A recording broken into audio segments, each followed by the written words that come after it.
questions raised over whether and when the next ECB rate cut might happen. Welcome to Market Insight. I'm Ludovica Brignola. The European Central Bank has cut rates for the first time in 5 years, but it has underlined that future rate cuts will depend on the inflation trajectory. Today, ECB policymakers warned meeting the 2% inflation target will be tough. So where do rates go from here? To help answer that and more, I am joined by George Godber, fund manager at Polar Capital. Thank you for being with us.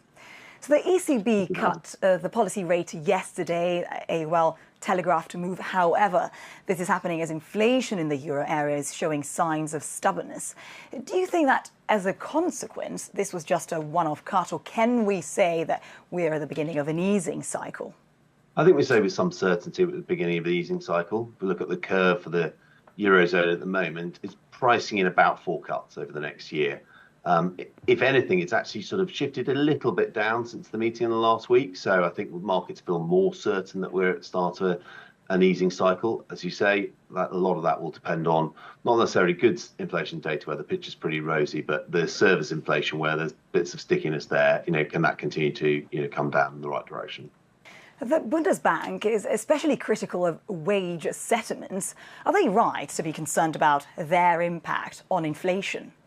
I think there's obviously a lot of there's concern that sort of you get a wage spiral, that every time there's a big pay hike, it then leads to companies having to put prices up to recover those costs, and we get stuck in a cycle. Actually, certainly the evidence of that is starting to weaken. We've seen sort of better pay awards and service inflation come away. They're right to be concerned about it, but I don't think it's a genuine issue at the moment. And I think it's interesting because yesterday we saw European banks performing quite well, and other sectors like utilities and real estate are struggling despite the rate cut. And we would normally expect the reverse, right? What does this mean in your view? Well, I think some of it is obviously, this, as you said in your intro, this was an incredibly well telegraphed move. The ECB had been very clear that it wanted to cut rates, so it wasn't like the market was shocked or surprised. Banks in general have been, pretty strong performers this year, driven by sort of better economic outlook, decent book value growth, and actually utilities have been very strong for different reasons. There's been sort of various stories there about, AI usage and what that's going to mean for power consumption. So I think it was more a fact that yesterday's moves were because it was known, it wasn't unexpected. I think in general, of course, those sectors that you alluded to, they like rate cuts, and they'll should be some of the better areas for the rest of the year. I do want to ask you a question on the UK as well. Here too, headline inflation came off a lot, but core inflation is only just below 4%. What does it mean for the BOE? Well, really interesting. On Wednesday, we got the services PMI, and if we look within the pricing segment of that, it came in, better than expected. Why does that matter? It's one of the things that Governor Bailey has been very clear that he's keeping a very sharp, watchful eye on. It's been a pretty good indicator on where core CPI will go. So actually, I think it's the 19th of June we'll get the next set of data, and then the ECB and then the Bank of England meet on the 20th.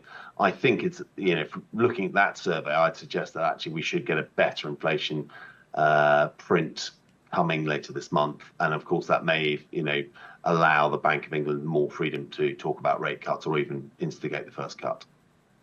And finally, we had US monthly jobs data out today. 272,000 new jobs were added, a lot more than we expected, but unemployment rate ticked up to 4%. What do those numbers tell you about the Fed's future rate path? I think life is relatively simple for the Bank of England and the ECB, as we've talked about. We've got cooling inflation, economy sort of muddling along, maybe doing a bit better, a bit worse.